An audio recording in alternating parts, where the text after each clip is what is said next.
Hello, या व्हिडिओमध्ये आपण इनहेरिटन्सचा सेकंड टाइप पाहणार आहोत. मागच्या व्हिडिओमध्ये इनहेरिटन्सचा फर्स्ट टाइप पाहिलेला आपण सिंगल इनहेरिटन्स. हा सेकंड टाइप आहे मल्टी लेवल इनहेरिटन्स.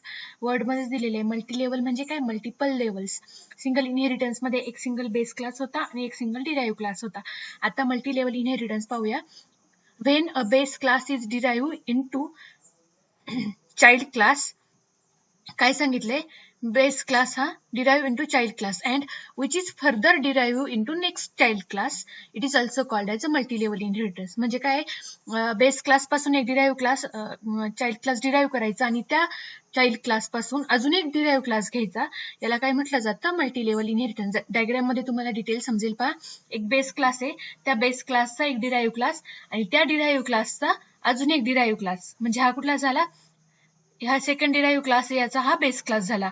आणि हा जो काही फर्स्ट डिराईव्ह क्लास आहे याचा हा बेस क्लास. म्हणजे काय, मल्टिपल लेवल्स क्रिएट होतात, म्हणून याला काय म्हटलं जातं, मल्टी लेवल इनहेरिटन्स. ठीक आहे, याचा प्रोग्राम पाहूयात. पहा, प्रोग्रामचं टायटल दिलेलं आहे. असं काही नाहीये, खूप मोठे टायटल दिले म्हणजे कॉम्प्लिकेटेड आहे.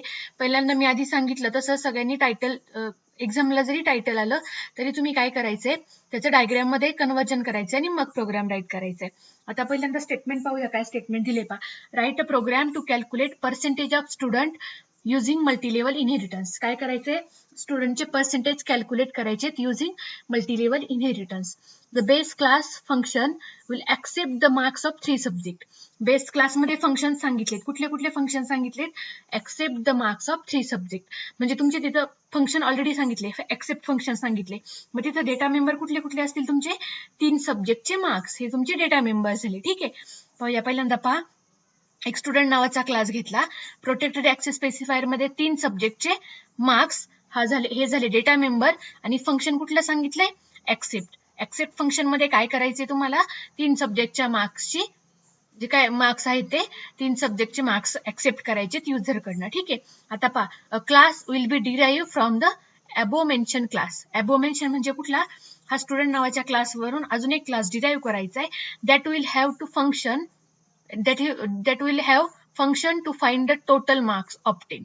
काय सांगितले, आता सेकंड डिराईव्ह क्लासमध्ये काय करायचे आपल्याला, त्यावरती दिलेल्या क्लासमधल्या 3 सब्जेक्टच्या मार्क्सची ऍडिशन करायची, टोटल करायची. म्हणजे तुम्ही काय झालं, तुमचं सेकंड फंक्शन घेणार तुम्ही कुठलं, कॅल्क्युलेट फंक्शन. याच्यामध्ये 3 सब्जेक्टची, फिजिक्स, केमिस्ट्री, मॅथ, या 3 सब्जेक्टची ऍडिशन करणार आणि ती अजून एका व्हेरिएबल मध्ये स्टोअर करणार. म्हणून इथं काय घेणार तुम्ही, पहा, S1 नावाचा एक क्लास घेतला, स्टुडंट नावाच्या क्लासचा डिराईव्ह क्लास. याच्यामध्ये एक व्हेरिएबल घेतला टोटल नावाचा. का बरं घेतला, कारण याच्यामध्ये आपल्याला 3 नंबरची ऍडिशन करायची आणि ती टोटल ह्या व्हेरिएबल मध्ये स्टोअर करून ठेवणार, म्हणून इथं टोटल हा व्हेरिएबल घेतला.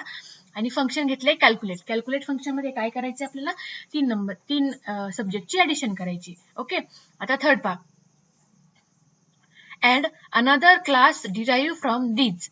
म्हणजे त्यापासून अजून एक क्लास डिराईव्ह करायचा आहे. Have function to calculate and display the percentage. आता याच्यामध्ये काय सांगितले त्यांनी, पर्सेंटेज कॅल्क्युलेट करायचे आणि डिस्प्ले करायचे. म्हणजे इथे 2 फंक्शन लागणार आहे. कुठले कुठले, एक पर्सेंटेज कॅल्क्युलेट करण्यासाठी, नेक्स्ट डिस्प्ले करण्यासाठी, आणि एक व्हेरिएबल लागेल पर्सेंटेज नावाचा. ठीक आहे, पहा, त्याच्या नेक्स्ट क्लासमध्ये पहा, आता इथं पहा, प्रोटेक्टेड घेतलेत. का, कारण याच्यापासून आपल्याला नवीन क्लास डिराईव्ह करायचा आहे. याच्या प्रायव्हेट नंतर आपल्याला क्लास डिराईव्ह करायचा नाहीये, म्हणून आपण इथं हा प्रायव्हेट ऍक्सेस स्पेसिफायर घेतला. पर्सेंटेज व्हेरिएबल घेतला, त्याच्यानंतर 2 फंक्शन घेतले, कॅल आणि एक डिस्प्ले. लक्षात ठेवायचंय, 2 फंक्शन मध्ये आपण सेम नावाचे, 2 क्लासमध्ये आपण सेम नावाचे फंक्शन घेऊ शकत नाही. फंक्शन हे नेहमी व्हॅरी असतील. फंक्शनचं नाव सेम असेल तर तुमच्या प्रोग्राम मध्ये कंपायलर कन्फ्युज होईल, कुठलं फंक्शन कॉल होणार आहे, म्हणून फंक्शनची नावं नेहमी डिफरंट असावीत. ठीक आहे, पहा, इथं ऍक्सेप्ट फंक्शन घेतलं, इथं कॅल्क्युलेट घेतलं, इथं कॅल घेतलं, इथं डिस्प्ले घेतलं. ठीक आहे, आता प्रोग्राम एक्झिक्यूट करून पाहूया. पहिल्यांदा header file as it is, hash include iostream.h. Second header file hash include conio.h. 2 header file घेतल्या. आता काय सांगितलेले आपल्याला प्रोग्राम मध्ये, पहा, पहिल्यांदा स्टुडंट नावाचा क्लास घ्यायचा आहे. क्लास स्टुडंट नावाचा क्लास घेतला, ओपनिंग अँड क्लोजिंग ब्रॅकेट. याच्यामध्ये आपल्याला प्रोटेक्टेड ऍक्सेस स्पेसिफायर मध्ये काय घ्यायचे, डेटा मेंबर घ्यायचे. डेटा मेंबर चे म्हणजे काय, आपले मार्क्स हे तुम्ही इंटिजर किंवा फ्लोट मध्ये घेऊ शकता. इंटिजर मध्ये घेऊयात. इंटिजर, फिजिक्स, केमिस्ट्री, मॅथ, 3 सब्जेक्टचे मार्क्स. त्याच्यानंतर पब्लिक ऍक्सेस स्पेसिफायर मध्ये व्हॉइड एक्सेप्ट फंक्शन घ्यायचंय. त्याच्यामध्ये डेफिनेशनचा पार्ट येईल. आता एक्सेप्ट फंक्शन मध्ये काय करायचे, तुम्हाला युजर कडनं 3 सब्जेक्टच्या मार्क्सची, जे काही सब्जेक्टचे मार्क्स आहेत ते युजर कडनं घ्यायचे. म्हणजे इथं काय करणार आपण, सी आउट एक स्टेटमेंट देऊया, एंटर मार्क्स ऑफ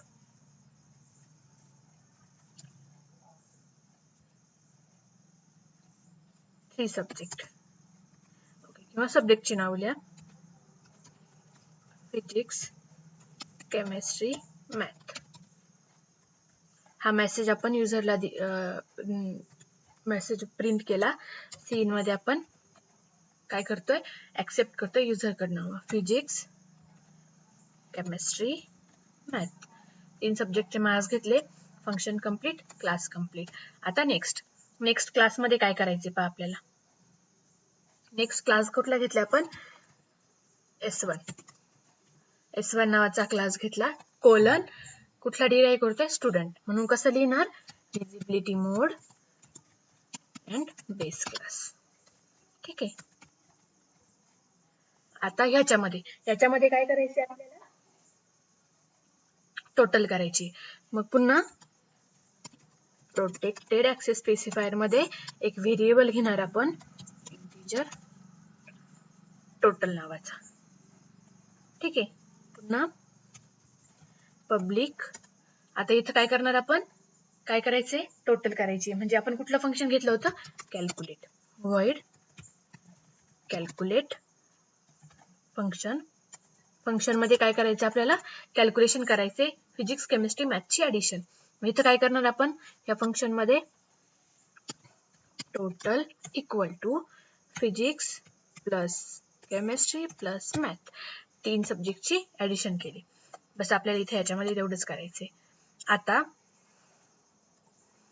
नेक्स्ट क्लासमध्ये काय पहा, क्लास S2 कोलन पब्लिक. आता हा कशाचा डिराईव्ह क्लास आहे, S1 चा डिराईव्ह क्लास आहे. म्हणजे इथं काय येणार आहे, बेस क्लास हा S1 असेल. लक्षात घ्यायचे हा, S1 हा बेस क्लास आहे, S2 हा डिराईव्ह क्लास आहे. पहिल्या क्लासचा S1 हा डिराईव्ह क्लास आणि स्टुडंट हा बेस क्लास. आता याच्यामध्ये प्रायव्हेट घ्यायचं. इथं काय करायचं आपल्याला, पर्सेंटेज व्हेरिएबल. ठीक आहे. आता मी तर फ्लोट पर्सेंटेज पब्लिक, 2 फंक्शन आहेत, एक कॅल्क्युलेट आणि एक डिस्प्ले. पहिल्यांदा कॅल्क्युलेट फंक्शन घेऊया. कॅल फंक्शन, आता कॅल फंक्शन मध्ये काय करायचे आपल्याला, पर्सेंटेज काढायचे. पर्सेंटेज इक्वल टू, आता पर्सेंटेज कसे काढणार, टोटल डिवाइड बाय 3, हे ब्रॅकेट मध्ये घेऊयात आणि त्याला काय करणार, इंटू 100.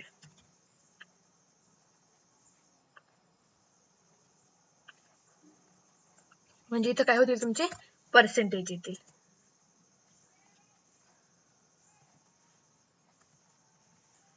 ओके. आणि नेक्स्ट काय करायचंय, डिस्प्ले करायचे. अजून एक फंक्शन घेऊया, व्हॉइड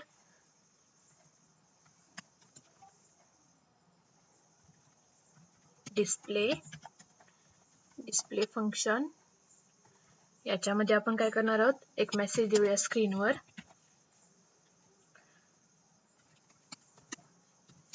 पर्सेंटेज. ओके. आता आपण इथं डिस्प्ले करताना सब्जेक्टचे मार्क्स, टोटल आणि पर्सेंटेज सगळं डिस्प्ले करूया. ठीक आहे. ओके, सब्जेक्टचे मार्क्स डिस्प्ले करायची गरज नाही, टोटल डिस्प्ले करूया. टोटल सब्जेक्टचे मार्क्स केले तरी चालेल. Total equal to total, continue केलं तरी चालेल, नेक्स्ट सेआउट मध्ये लिहिलं तरी चालेल. पर्सेंटेज इक्वल टू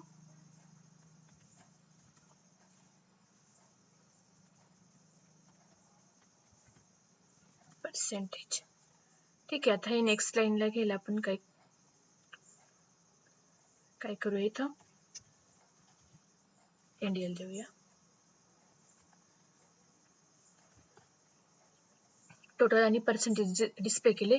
तुम्हाला जिथं मार्क्स पण डिस्प्ले करायचे असेल तर physics equal to chemistry equal to PC आणि M असं केलं तरी चालेल.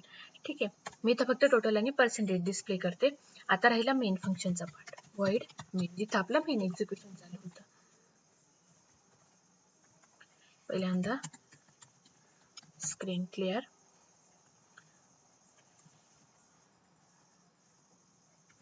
त्याच्यानंतर लक्षात ठेवायचे कुठला ऑब्जेक्ट क्रिएट करायचा, लास्ट डिराइव्ह क्लासचा. लास्ट डिराइव्ह क्लास कुठला आपला S2 चा मी ऑब्जेक्ट क्रिएट करते S नावाचा. याच्या थ्रू आपल्याला फंक्शन कॉल करायचे. x डॉट पहिल्यांदा कुठलं फंक्शन करणार आहे आपण, एक्सेप्ट फंक्शन कॉल करणार. एक्सेप्ट S डॉट सेकंड कुठलं आहे, टोटल कॅल्क्युलेट केली ते calculate. Last function S dot cal and next is S dot display. Last ला get ch program end.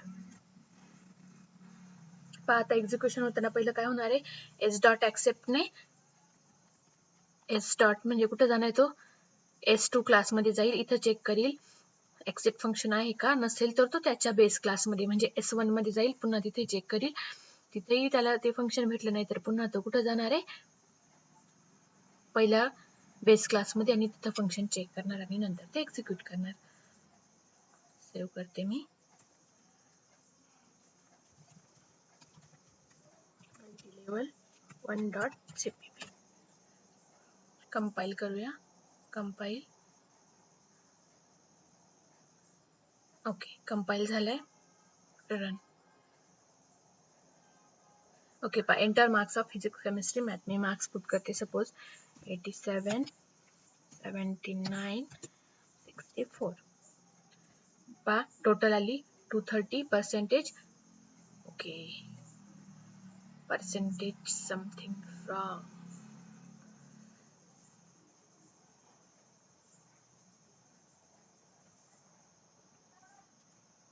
Okay, percentage कसे कॅल्क्युलेट केले जातात पहा.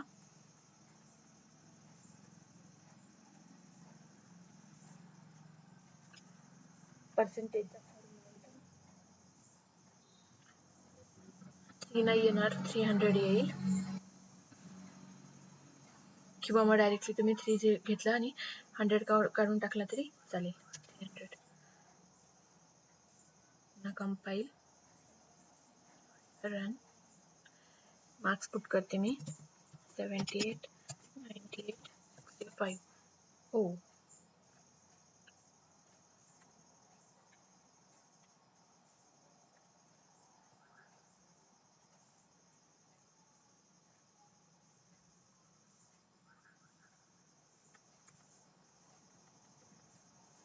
ठीक आहे, मी पर्सेंटेज डायरेक्टली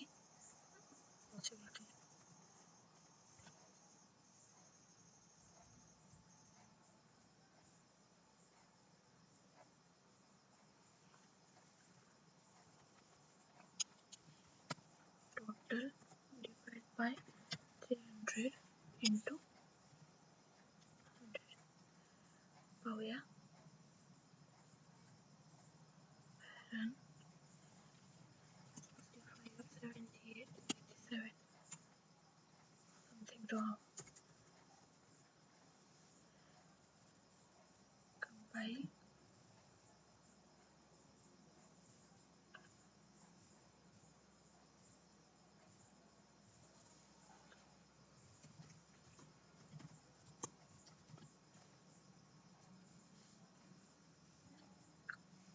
ओके, रन झालाय. पुन्हा रन करूया, नवीन व्हॅल्यू टाकून.